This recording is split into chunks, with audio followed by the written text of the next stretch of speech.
Lies of P is one of the best Souls-like games I have ever played. Its combat is a mixture of Bloodborne and Sekiro, and the story is also really captivating. While I don't think it's as hard to follow as some of the Souls games, I think that makes it even more captivating because, at least for me, I was able to grasp the story decently well, I thought. You play as P, a character that is based off Pinocchio, and are able to tell truths or lies throughout the game, which impact the ending of the game. The puppet frenzy and petrification disease have plagued the city of Krat. The frenzy has turned all puppets into bloodthirsty killing machines, while the petrification disease plagues humans and turns them into monsters. Throughout my journey, there was one story that really intrigued me, and it's the one I'll be covering in this video. Also, I've always wanted to make a Souls-style lore video, so I get to check that one off the bucket list as well. This video will cover the lore and the tragic, sad story of the White Lady. The White Lady is a mandatory mini-boss that you fight in Chapter 6. There was something about this boss that completely hooked me in. I think she has one of the best atmospheres of any of the boss fights in Lies of P. The performance stage, the intro speech, and of course, the song playing in the background.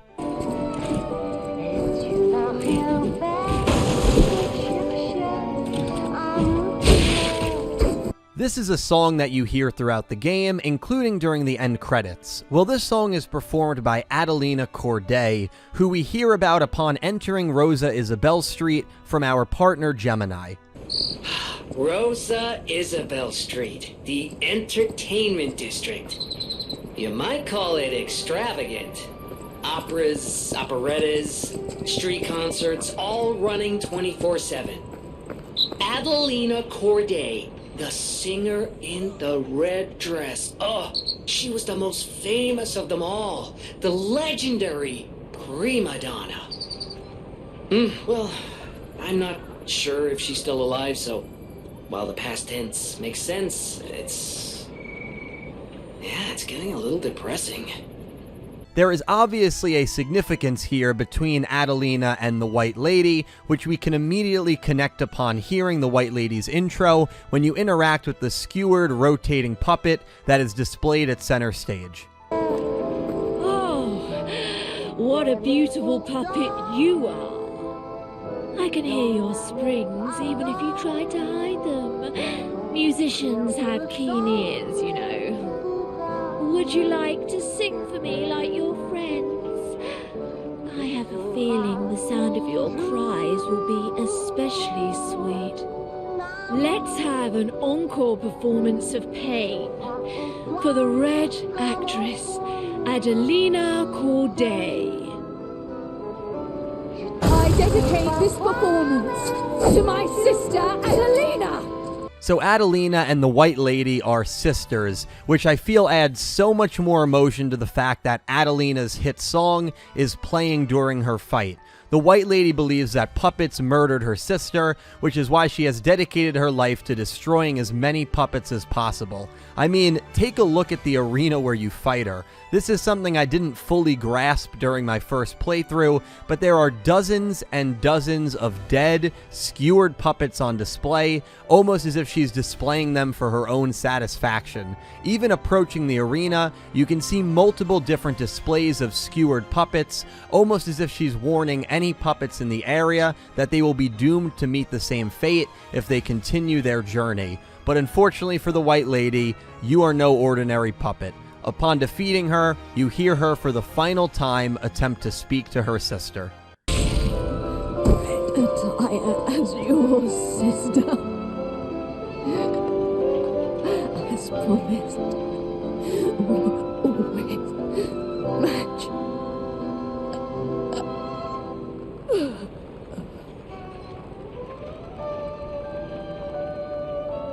This leaves no question that all of her actions and motives were based off of the love she has for Adelina, her beloved sister. I imagine the line in which she says the same red dress is yours probably refers to the fact that she is bleeding onto her dress upon defeat, and so her iconic white dress is drenched and stained with her blood upon defeat. This is only a theory as we don't see her in any red attire, but I have to imagine that's probably what she means. Well, unfortunately for the White Lady, her story gets even sadder. The beloved sister she was fighting for was actually still alive. Upon traversing a few more areas of Rosa Isabel Street, you reach the Estella Opera House. This house is crawling with creepy, strong puppets, but as you traverse the corridors of the house, you hear a soft woman's voice singing a familiar tune.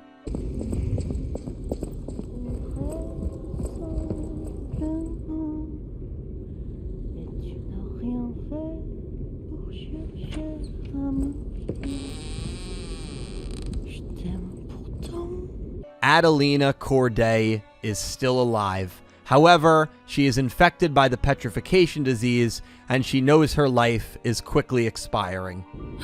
Oh, who are you? You're not a puppet. Are you here to listen to my music? I can't sing anymore. This petrification disease took away my songs. Riddles. I was fooled by him. He said this place was a shelter. Patricia, I'm so sorry. The Riddles character she is referring to is Arlecchino, a sadistic puppet. Not going to dive too much into his character, but all you need to know is he must have told her that the Opera House was a safe place, similar to how Hotel Krat is a safe place from the puppets. However, this was seemingly an attempt to send Adelina to her death. It's unknown if the White Lady even searched the Opera House for her, but it is truly sad knowing that her beloved sister was quite literally a couple of blocks down the road from where we fight her, scared, slowly dying, and alone. Unfortunately, this story gets even more twisted. Later in the game, we meet a character called Test Subject 826, trying to escape the alchemist's testing. After exhausting dialogue with him, we can later find him at Rosa Isabel Street near the very end of the game. When you ask him why he came to Rosa Isabel Street, it turns out he's a huge fan of one of the Cordays, but not the one you may be thinking. I used to be a fan of the actress Patricia, not the red actress Adelina, but her sister. Patricia had an angelic voice like her sister.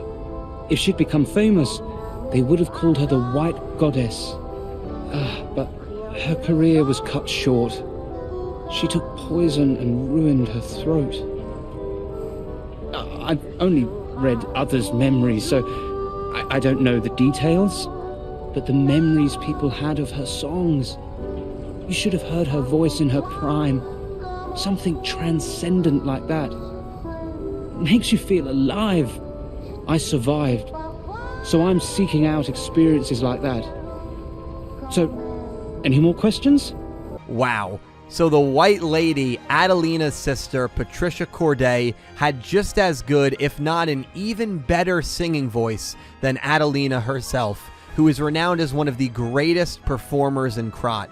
Patricia could have transformed into the White Goddess, but instead became a stalker who always lived in her sister's shadow when it came to the stage. And yet, Patricia was okay with that. There are no signs that she was jealous or even envious of her sister. In fact, it was quite the opposite. She clearly loved her sister and fought in her honor with everything she did up until her very death. And that leaves one question. Who poisoned Patricia? Well, if you give Adelina a bright red apple that you can purchase at Hotel Krat, Adelina confesses her darkest secret to you. Oh, this is the sweetest apple I've ever had.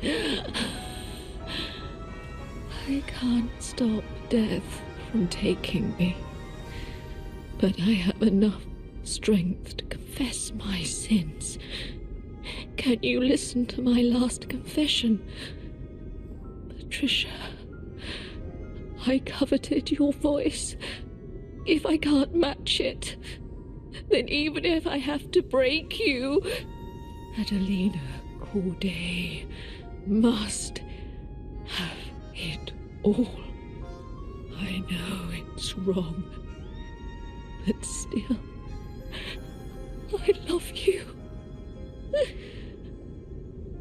Without outright saying it, Adelina implies that she was the one who poisoned her own sister in fear that her sister would surpass her on the stage. It's such a 1900s Hollywood-esque storyline, and I absolutely love it. And it makes everything so much more heartbreaking when thinking about the White Lady Patricia. How much love and respect she had for her sister Adelina, despite losing her voice, despite her sister being the famous one, is gut-wrenching when you realize that the sister she cherishes so much is the same one that stole her entire future from her. I thought the tragedy of the White Lady's storyline was that her sister was actually alive, and while she was hunting down puppets during the frenzy, her sister was still out there, alone and suffering from the petrification disease. But that's not the real tragedy. The real tragedy is the sister she loved, the sister she would do anything for, betrayed her, and stole everything from her for her own stardom. After defeating Romeo, the king of puppets, you can go back into the room that Adelina was in. You will find her body laid out on the floor with her hit song playing in the record player. Here, you can find the red actress's locket. When compared with the White Lady's locket, it's quite jarring. The White Lady's locket, Patricia's, reads, "A small locket that was given as a commemorative token. It holds a portrait of a beautiful woman in red. The sisters exchanged lockets as a sign of their friendship. The younger sister was pleased. To stand always on the stage of our dreams together, your loving sister, Adelina." Meanwhile, the Red Lady's locket, Adelina's locket, reads, "A small locket that was given as a commemorative token. It holds a portrait of a pale girl stabbed repeatedly by a knife. The sisters exchanged lockets as a sign of their friendship. The elder sister was pleased. To stand always on the of our dreams together, your loving sister." This to me implies that Adelina must have stabbed the photo of her younger sister multiple times, further symbolizing the jealous hate she always had towards her. She even crosses out the word stage because the thought of anyone, especially her younger sister, being on the same level of stardom as her absolutely drove her crazy. Meanwhile, Patricia's locket is completely untouched, another sign of how much she truly loved her older sister, Adelina. As the curtain closes on the story of the Corday sisters, you can't help but feel terrible for Patricia, the White Lady, and hats off to Lies of P for making me care so much about two very side characters within its gorgeous world. If I missed anything, please let me know in the comments. Thank you so much for watching, and I hope you have an amazing day. Adelina, play us out.